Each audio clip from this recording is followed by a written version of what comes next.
everybody, welcome back to my channel, Rewild Your Life. I realize I haven't done much in the way of my other types of videos. I've been doing primarily recipe videos right now, and I thought I'd like to take kind of a quick break from those and focus on some minimalism and parenting and spirituality videos, as well as maybe some Ayurveda. So I wanted to start with a video on the balance between the plastic toys and the wooden toys. In our home, we try and focus on a Waldorf and Montessori style learning environment. Our daughter is almost right about 18 months, and we have tried to always have as much wooden things as possible. And there's a balance to be had there when you're also minimalist of not having so much that they're not also able to focus and kind of put their whole mindfulness into a certain toy and give it their full attention. So I wanted to talk a little bit about that and the balance that I'm still learning to have. She's my only child, and so I actually like buying toys for her, and when I say buy toys, I mean we buy everything secondhand or from a charity shop. But that being said, sometimes I have to keep in mind what our realistic goal is for minimalism, and really I have noticed that when she has too much, she doesn't play with them at all. She can't focus on any one toy, and it's been a learning curve for me as well to sort of tone down my first time mommy spoiling and giving her what she really needs, which is learning to play intentionally and mindfully. And it also will help her to learn gratitude for the toys she does have, instead of expecting a plethora of whatever she wants because mommy will buy it, So what brought me to the idea of this is a friend of ours, a dear friend, had made a beautiful Waldorf toy for Lorelai, and I wanted to share it, and it gave me the idea to go through some of the toys that we enjoy here that are Waldorf inspired, and how at 12 to 18 months they play with them. So she made us this beautiful Waldorf hand kite, and the coloring in this room is kind of dark, so okay, let me see how pretty this is. And this is called a hand kite, and she made it as a gift, and it's got this unfinished ring, which I like the unfinished, and it's got the bead. Other alternatives to these are having like a silicone, food grade silicone paint on that if you like. You can find things like this on Etsy, and anyone that is interested in this can contact me, or I will give you the link to where you can buy this from her. These are only about $6 to $8 depending on how you get it made, and my daughter has been loving this. She's been carrying it around and whipping it everywhere, and it's super cute. It's a beautiful gift, especially for a Waldorf family. And at a younger age, this is a supervised clutching toy, and at an older age now, she's just kind of carrying it around and dragging it behind her and twirling it over her head, and it's really great fun. And so this is kind of a toy that can last throughout several age groups, which a lot of Waldorf toys do. And that's the beauty of them. With developmental toys like from Fisher-Price or Little Tikes, they really fit a specific developmental age group, and you can't continue to use them really. For example, Lorelai last Christmas was given a gumball machine that was like all plastic, and it lit up, and you learn to push the lever and put the balls in, that kind of thing. And once they grow out of that developmentally, they have no interest in that. Like, yeah, I know how to put a ball in the gumball hole, and that's pretty much the extent of it. But at 7-8 months, that's great fun trying to get that motor skill to get it in the hole and all of that. But the great thing about Waldorf toys is because they're so open-ended, with the ability for the imagination to make it into anything. You can use them for years and years, and they're all typically gender neutral, and so they can work for all genders. And you know, you can pretend all kinds of things. You know, maybe when she's 7, this will be a fairy wand, or it'll be rain over her dollies, or a rainbow, or whatever, you know. So Waldorf toys do have open-ended imaginative play, and that's part of what we love about them. Aside from the natural materials, there is not the phthalates and, you know, the BPA, or the, you know, the dyes and that kind of thing. And natural materials are always, you know, typically compostable, or recyclable, or even giftable, hand-me-downs, you know, and a lot of plastic toys just aren't that way. So without further ado, let me show you some of her toy areas. We've got a little section in our office that we have for when I am writing. I have it sort of gated off so that while I'm writing, she can entertain herself in the playroom section and play with her toys. And then I have a little bit in her bedroom as well. But we do try and keep the bedroom somewhat toy-free to make it a calming and relaxing place that's meant for sleep and not necessarily for play. So that said, let's go to the bedroom. Morning. Did you sleep good? Do you want to show them your room? Come on, let's show them your toys.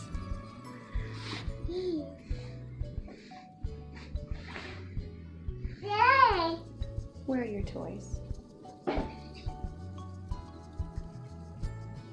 Okay, so in her little reading corner here, we just have a shelf up on the wall. On this shelf, we have 3 little bears. I think of it as Mama Bear and 2 baby bears. And with these, she sort of will carry them around in her hand and will make the growling noises, you know? What is the growling noise? Grr. Hey. Yeah. These are one of our favorites. These are the Grimm stacking bowls. You can get these in color or unfinished. And these we just found secondhand. Let's see, these ones we found at a garage sale. I didn't even think to mention it. But these we found secondhand at like Once Upon a Child. And I don't know if those are everywhere, but they're in Michigan anyway. And these are like little nesting bowls, and they're by Grimm's, which is a pretty common name people know in the Waldorf world. And we love these because they are just stacking, but with these you can kind of do whatever with them. You know, you can make them little platforms for play, or trying to do this one-handed. But, you know, you can do all kinds of little things. And we usually stack them like in different ways and try and let them balance and things like that. And this is her favorite one, the little bowl. She loves carrying these around. Yeah, so again, it's you know, it seems like a simple thing, but when you know that, you know, babies really what they want is your Tupperware and your spoons and things like that, it's the same thing. It's open-ended play where they can make it whatever they want and have fun that way. So, and here we have a stacking thing. I'm not sure what brand this is. We got it the same day that we got this from Once Upon a Child, but it is obviously naturally dyed, natural dyes. And you know, it's all just plain wood, and this is just a stacker. And really she's just now kind of getting the ability to figure out like in what order to do it. I think she started doing that around like maybe 13 or 14 months, and so you know, I would say this is good for a year and up. And then we have an abacus here. This one is by Bibu. We got this from Facebook Marketplace. I think we actually got this the same day as we got this little Melissa and Doug piano. I'm big on using instruments, and so I really wanted her to have a play piano, and this one is really, really pretty. I've seen other ones too that are similar, and they just, you know, sometimes they have like the keynotes right there, And yeah, you know, right now, you know, when she first got it, she liked sort of slamming the keys down and, you know, the typical thing. But for now, sometimes she doesn't notice it as much. This is when she's kind of taking a break from. But I want to wait and see if she circles back before getting rid of it. And again, that one's by Melissa and Doug. Up here, we just kind of keep the books. This is something sort of new for me as far as I'm always torn between having a good library or having minimal books. And minimal books is winning out now. We're big on going to the library, and we do the 1,000 books before kindergarten, so we are at the library a few times a week. And so there's just not really a huge need to own the books, especially if she develops the love of books anyway through the excitement of what we're getting from the library every few days. So right here, I just keep a selection of favorites. Matilda right now obviously is more one of my favorites than hers, but that was a copy gifted to us after she was born. And we've read it when she was much younger. Before bed, we would read a chapter a night or so. This was one that I used to read as a little girl that I loved, Officer Buckle and Gloria. That one's by Peggy Rathman, I think. Yep, Peggy Rathman. That one's a cute story. This was one I read that my mom used to read to me, and it was gifted to me. She found a copy as well to give me, and she still has her copy, of course. What are you doing? Hi. Hi, Pumpkin. You got a bear? Yeah. Anyway, so that's a really great book. It has all animal themed stories, and it's all about how the different animals put their babies to bed. It's very cute. And these Nancy Tillman books are just so sweet. I can't say no to them. It's Time to Sleep, My Love by Nancy Tillman, and On the Night You Were Born by Nancy Tillman, which I think those are pretty popular books. Which reminds me, I do have one other book back here that I sort of consider a Waldorf book. This one is called Water Dance by Thomas Locker. And this is a really pretty book. The artwork is gorgeous, and you know, it's a nature-based book. I am the rain, I am the mountain stream. You know, it's got very soothing imagery. I am the waterfall. Yeah. And these books, the Nancy Tillman books, and these books we found also at Once Upon a Child. I am one thing, I am many things. I am water, this is my dance through our world. So we like books like that, and I'm in the market for other Waldorf books. But probably with the, you know, one in, one out rule, the ones I would let go would be the Nancy Tillman books, because those are easy to rent. I just think they're very sweet, and wasn't quite ready to let those go yet. We have Goodnight Yoga, which I really like, and in the sense of board book, I would like to keep this so that this is one that she will read to me. And this book basically goes through the different poses, and then will liken that with a picture, an image that's easy for them to understand. Now she plays with the piano. But anyway, it has, you know, the cat cows, and then it has cats. You know, they say moo at the end, so it's a really, really sweet book. And I had done a video on a book review for that, and it never ended up posting. Maybe I should still do that. And then here, also from Once Upon a Child, I don't think I realized how much we purchased things from there, but the complete Beatrix Potter Tales. So that's it for in here. These are, you know, this is what we have in here for her. And so we'll move on to the actual toy room.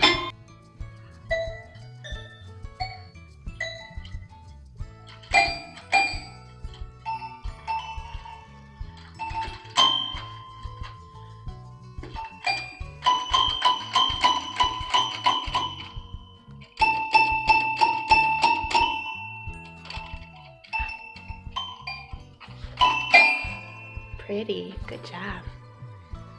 That was a nice song. Yeah. Okay, so in here, I'm going to do a quick shot before she follows me in here and makes a mess of everything. Okay, so these are all her toys, what I'm showing you. And this is where I'll talk about the balance between the plastic toys and the natural toys. So in this basket is all instruments. They are, some are Melissa and Doug, some are other various things. This whole set was a Melissa and Doug set, and it came with the tambourine and all this stuff, the clapper, the maraca. There were cymbals,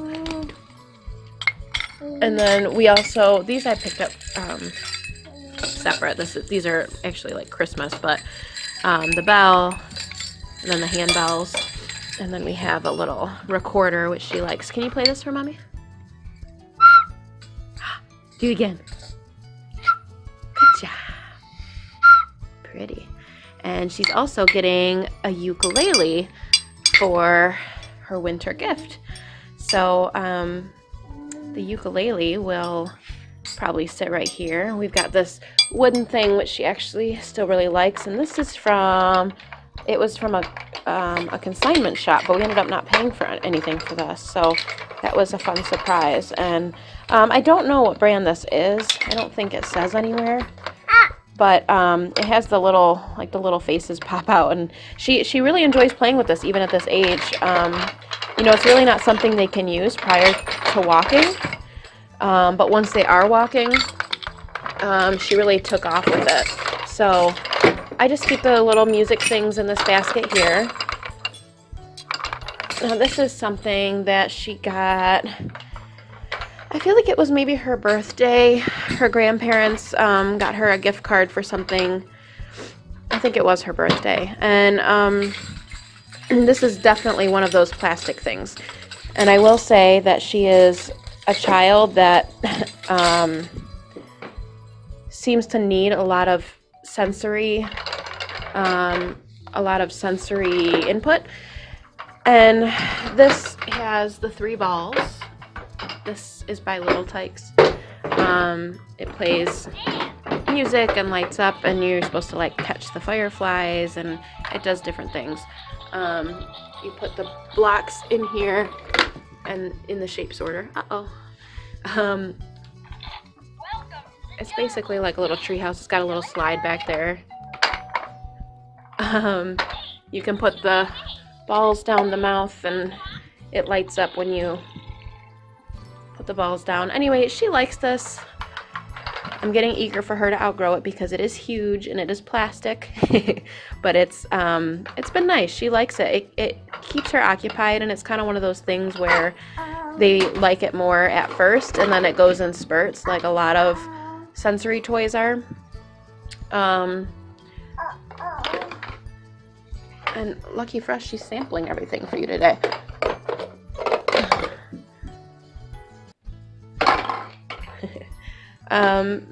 This is nice to have though, because you know, the lights and sounds do keep her busy, but it's just important to us to minimize anything that doesn't allow imaginative play.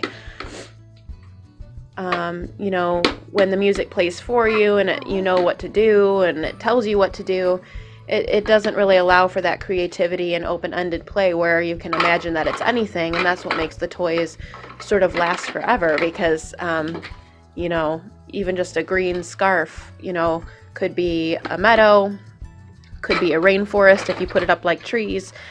You know, it could be a lot of things. So it could be grass for a picnic for your dollies, and that's kind of the beauty of the imaginative play.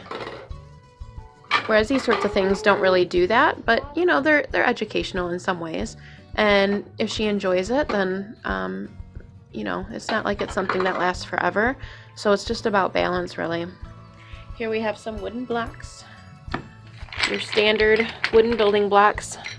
And I wouldn't say she really takes to these at her age. Daddy tries to play with her with them. She really, you know, only sometimes gravitates to them.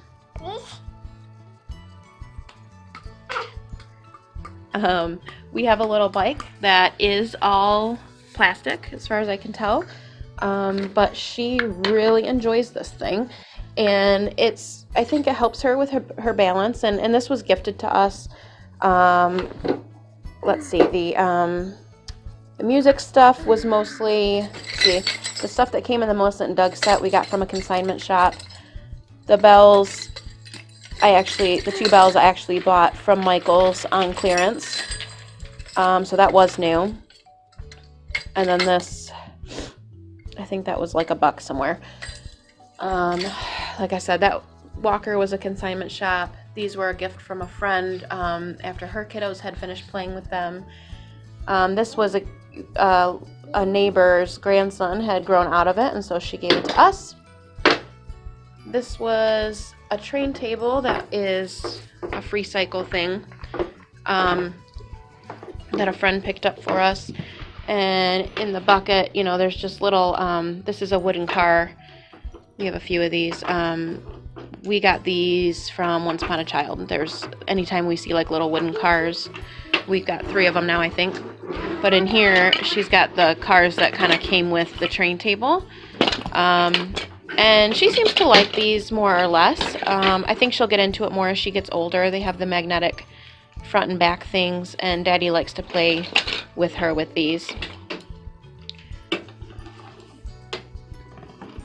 And she's really fascinated by the magnetic part, the part that sticks it together and that sort of thing. Okay, so up here, let's see, this stuffy is Daddy's from when he was a baby, and so we of course kept it out of sentimentality, so it just sits up there. This is a stacker that was a gift from a friend, and this I think is a Melissa and Doug stacker, and she does like playing with this. For me, one of the things I wanted to mention is how originally we had a box down here, an open crate. Actually, I still have the crate sitting here. Going to do something with it, but we have this crate.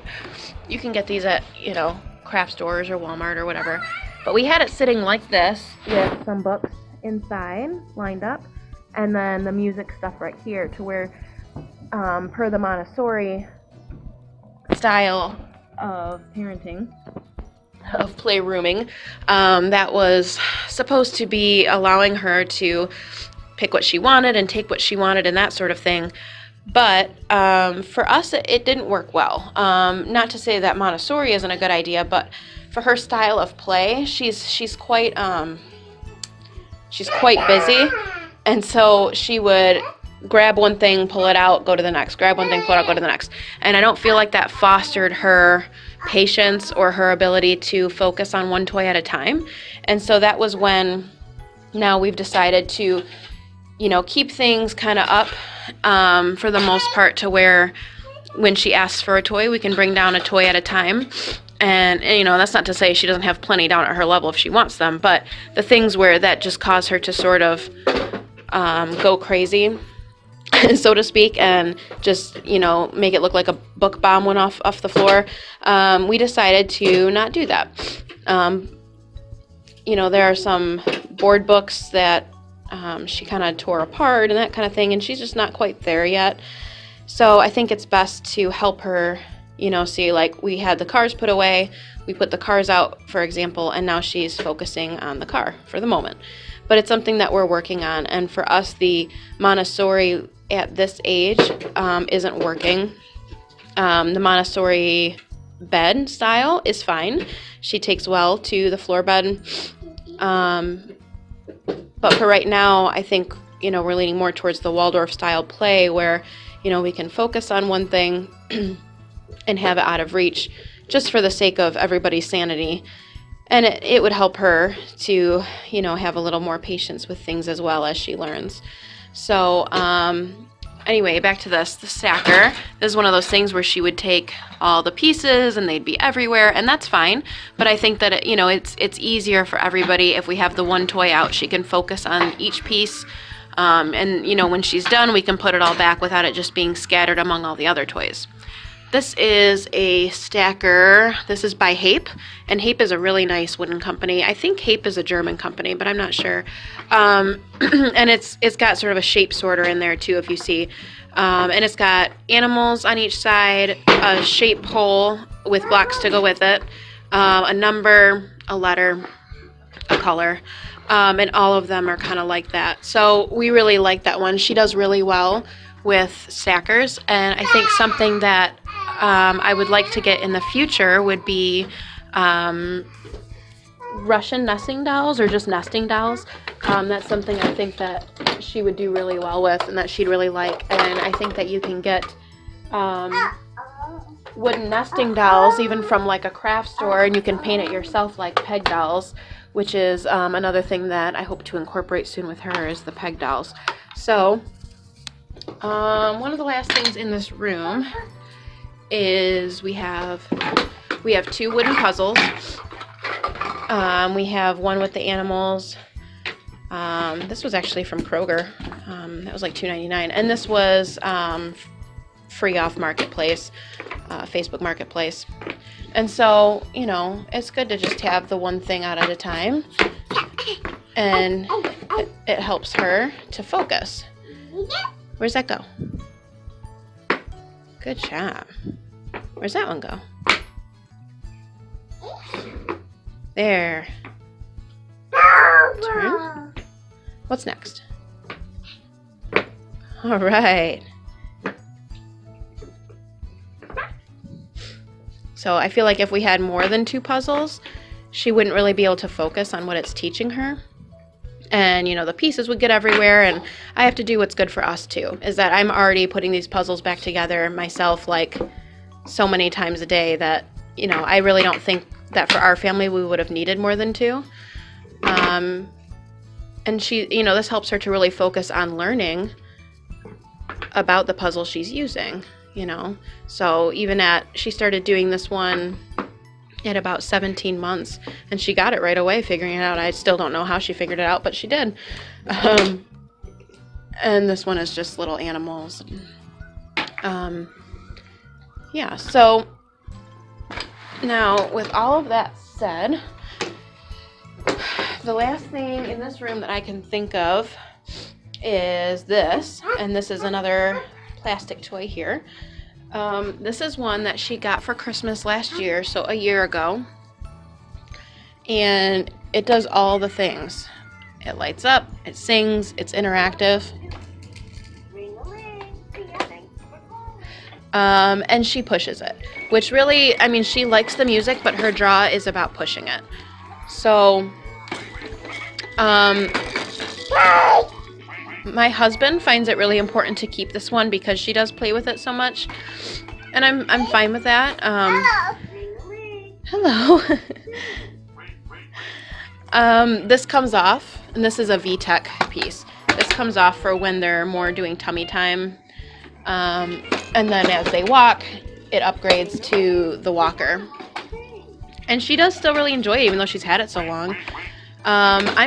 You know, I'll be honest, I'm like anti-plastic toy, but there's only so much you can do, really, when family's involved, and it's important to be grateful for the love that they put into the gifts they've given you, and the thought that went into them, and of course the finances.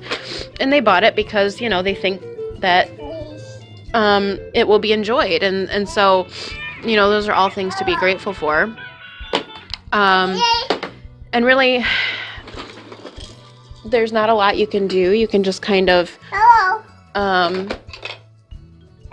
I'll give you some tips later on that. But for now, that's pretty much all of her toys. And it's still a lot, but it's important to me that she has some musical things and, different gendered things, or what is considered different gendered. It's important to me that she has cars and trains. And it's important to me that she has blocks that just inspire, spatial learning, different stacking things, and that's kind of appropriate for her age right now. Do you want to ride on?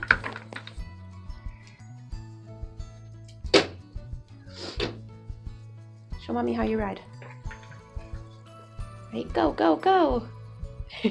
She's almost getting too big for this now, but she still loves riding it around the house. So it's kind of one of those things that, makes it okay to have, I guess. Okay, so this is her last toy that we have, and this is just kept in the kitchen. These are the other 2 cars I mentioned. The first one was, it was called something Maple, Little Maple Schoolhouse or something like that. And these are just plain, I don't know. This one was like Salvation Army, because you can see the that charity shop. And then this one was also Once Upon a Child. This is by Little Colorado, which I bought secondhand, and it's beautiful. We love it. She enjoys the knobs most of all. And in here, we just have her little things. In here, we actually just got this kitchen pretty recently. And so we don't have a lot to go with it. I'd like to, at some point, get like felt food. Right here we have some like stainless little, little kitchen set that was given to us by a friend after her kiddos outgrew it. And there's quite a few little saucepans there. And it comes with other little things that she must have somewhere else right now, but like a little, stirrer and a spoon and things like that. This crate and these pieces were a gift for her birthday back about, 6 months ago. And it comes with this knife. This is a Melissa and Doug set. And I know that they're controversial, but but whatever.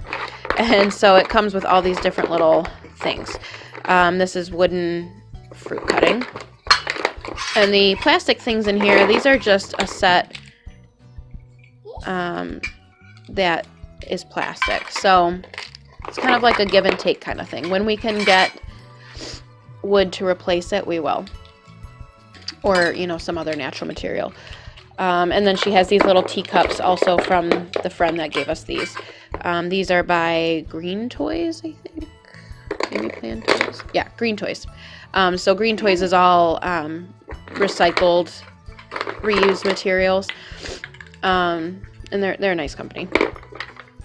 So that is all of her things, all of her toys, all of her books, all the good stuff. Okay, so while she plays, hopefully, the last thing I wanted to mention was just my thoughts about what to do if you want a no plastic home. Really, like I said, gratitude is important. And what you can do, really I feel like it just comes off a little bit rude. Like, say you're making your birthday invitations. As a minimalist, we typically ask for no gifts. But, people bring gifts anyway. So then, do you say on the bottom, well, if you bring a gift, please no plastic. And it doesn't work. It's not proper etiquette, really. And so really all you can do is, outside of just asking outright, if you bring a toy, we just ask no plastic. And that's not really for us because, we stand by that we don't want anyone to bring toys anyway. Experience gifts are welcome, that sort of thing, but it makes the invite seem really awkward and long. So it's best to just, in my opinion, put out there, on the regular, rather than just waiting for birthday or Christmas, to put on the regular, maybe articles that, you come across about why plastic toys are dangerous, or articles on how you're trying to minimize your consumerism or your toy stash, things like that. And if you put those things out, your Facebook friends and your family will get the idea that, where you stand without you even having to say it. And it's not that it's meant to be passive, but it is a non-threatening, non-rude way of stating where you're at with your journey and what's important to your family, because I think with the commercials and the advertisements and the Black Friday and just the way things are in our culture, it is assumed that when children have a birthday or, wintertime, that they get... She's cleaning it. Are you cleaning? Good job. Can you clean it again? Are you staring at yourself? Baby. Hey. Hi.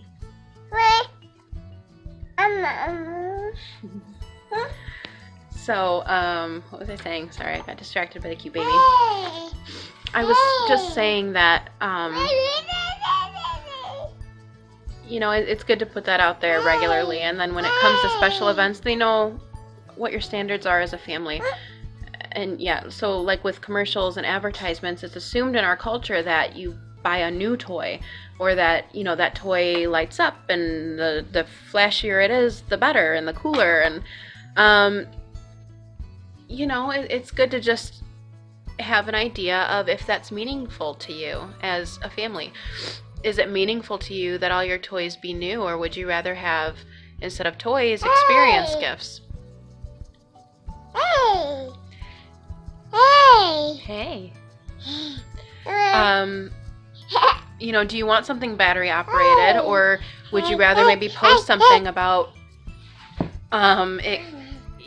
about imaginative play? And maybe not everyone's going to read those articles, so maybe write a blurb of your own about how you've, seen it work in your own life, and how much, more content your little one is with, play silks or whatever. And just be honest. And with your towels.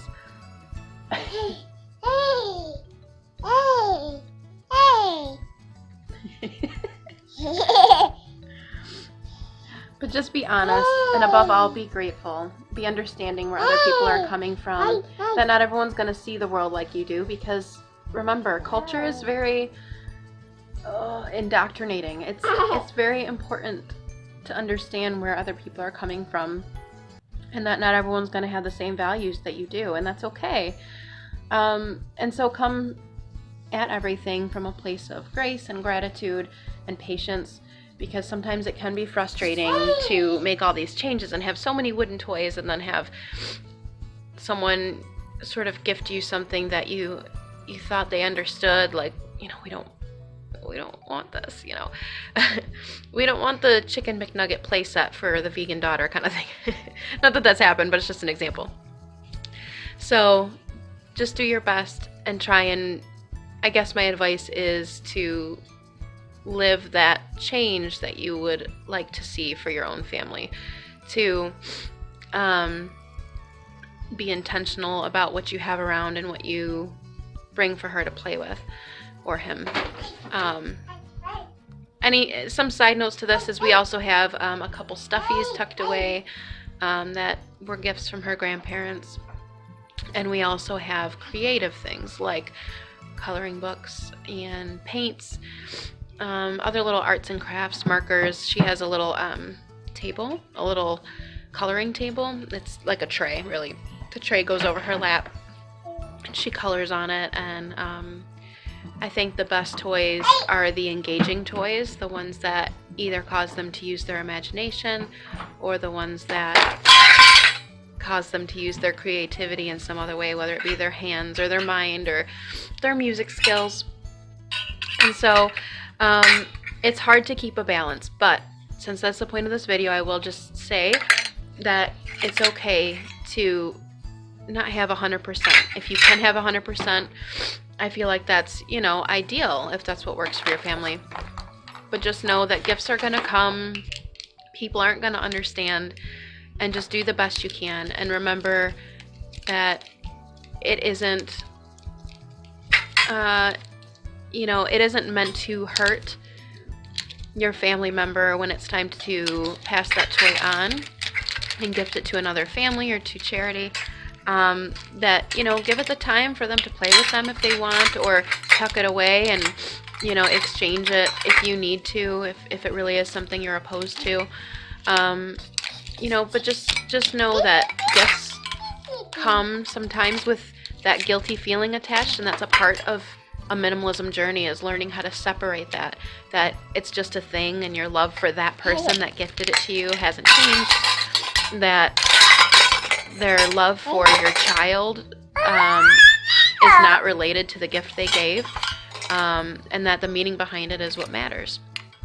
So it's all things to think about and take into consideration. And if you can, go natural over plastic every time. And when you can't, just have gratitude. Thanks for watching.